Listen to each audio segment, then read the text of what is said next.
ਵਾਹਿਗੁਰੂ ਜੀ ਕਾ ਖਾਲਸਾ ਵਾਹਿਗੁਰੂ ਜੀ ਕੀ ਫਤਿਹ। ਮਾਇਆ ਮਮਤਾ ਮੋਹਣੀ ਜਿਨ ਵਿਣ ਦੰਤਾਂ ਜਗ ਖਾਇਆ।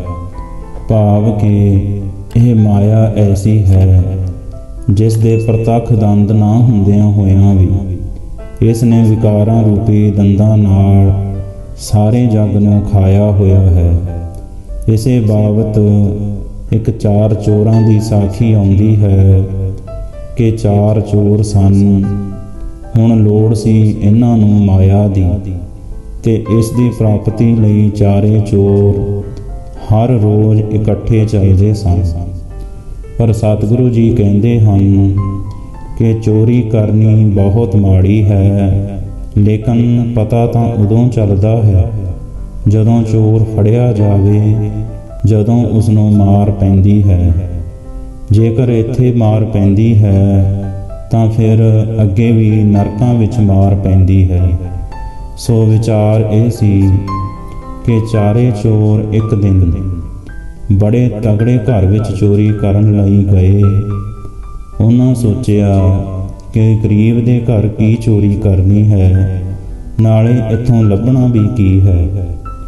ਉਹਨਾਂ ਇੱਕ ਰਾਜੇ ਦੇ ਘਰ ਚੋਰੀ ਕਰ ਲਈ।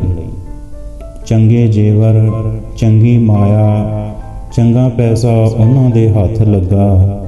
ਸਭ ਕੁਝ ਲੈ ਕੇ ਚਲੇ ਹਨ, ਪਰ ਮਨ ਵਿੱਚ ਇਹ ਡਰ ਵੀ ਸੀ ਕਿ ਕਿਤੇ ਫੜੇ ਹੀ ਨਾ ਜਾਈਏ।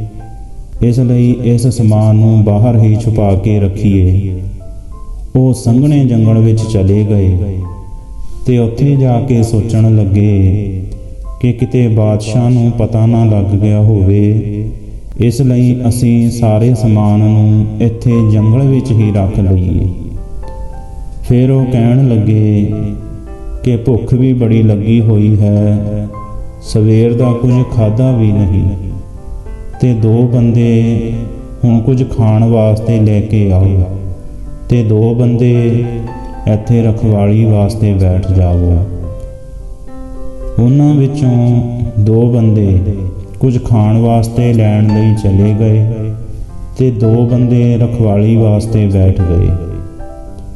ਜਿਹੜੇ ਦੋ ਚੋਰ ਰੋਟੀ ਲੈਣ ਵਾਸਤੇ ਗਏ ਸੀ, ਉਹ ਆਪਸ ਵਿੱਚ ਗੱਲਾਂ ਕਰਨ ਲੱਗੇ ਕਿ ਜੇਕਰ ਅਸੀਂ ਦੋਨੋਂ ਹੁੰਦੇ ਤਾਂ ਸਾਡੇ ਹੱਥ ਬੜਾ ਕੁਝ ਹਿੱਸੇ ਆਉਣਾ ਸੀ, ਕਿਉਂਕਿ ਇਸ ਵਾਰ ਬੜੇ ਕੀਮਤੀ ਜੇਵਰ ਤੇ ਬੜੀ ਮਾਇਆ ਪੈਸੇ ਇਕੱਠੇ ਹੱਥ ਲੱਗੇ ਹਨ।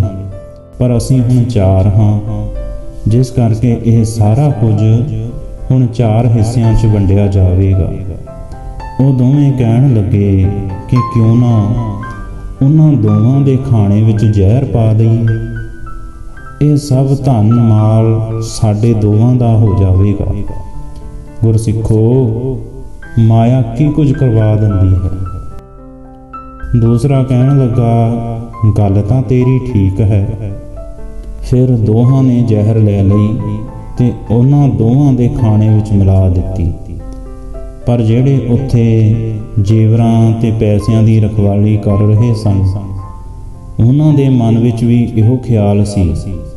ਉਹ ਵੀ ਇਹੋ ਕਹਿਣ ਲੱਗੇ ਕਿ ਜੇਕਰ ਅਸੀਂ ਦੋਵੇਂ ਹੁੰਦੇ ਤਾਂ ਸਾਰਾ ਕੁਝ ਸਾਡੇ ਦੋਨਾਂ ਵਿੱਚ ਵੰਡਿਆ ਜਾਣਾ ਸੀ। ਉਹ ਕਹਿਣ ਲੱਗੇ, ਕਿਉਂ ਨਾ ਇਹਨਾਂ ਦੋਵਾਂ ਨੂੰ ਆਉਂਦਿਆਂ ਹੀ ਵੱਢ ਸੁੱਟੀਏ।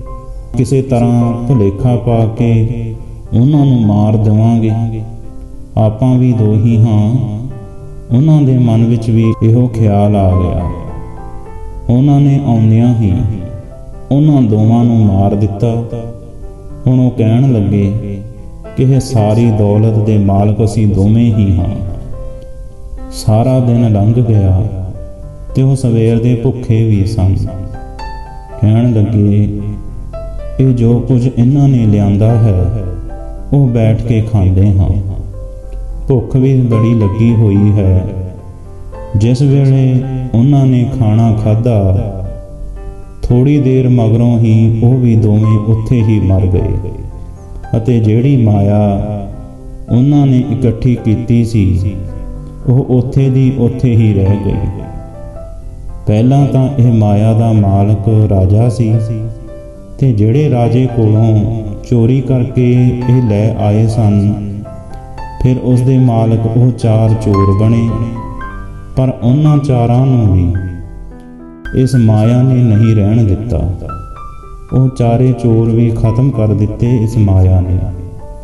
ਇਸ ਤੋਂ ਬਾਅਦ ਜਿਸ ਨੂੰ ਇਹ ਮਾਇਆ ਮਿਲੇਗੀ ਉਹ ਇਸ ਦਾ ਮਾਲਕ ਬਣ ਜਾਵੇਗਾ। ਇਸੇ ਲਈ ਸਤਿਗੁਰੂ ਜੀ ਨੇ ਕਿਹਾ ਹੈ, ਖਸਮ ਮਰੈ ਤਉ ਨਾਰ ਨਾ ਰੋਵੈ, ਉਸ ਰਖਵਾਰਾ ਔਰੋ ਹੋਵੈ। ਭਾਵ ਕਿ ਮਾਇਆ ਜਿਸ ਕੋਲ ਹੋਵੇਗੀ ਉਹ ਫਿਰ ਇਸ ਦਾ ਮਾਲਕ ਬਣ ਜਾਂਦਾ ਹੈ। ਮਾਇਆ ਦਾ ਮਾਲਕ ਬਣਨ ਲਈ ਹਰ ਕੋਈ ਤਿਆਰ ਰਹਿੰਦਾ ਹੈ।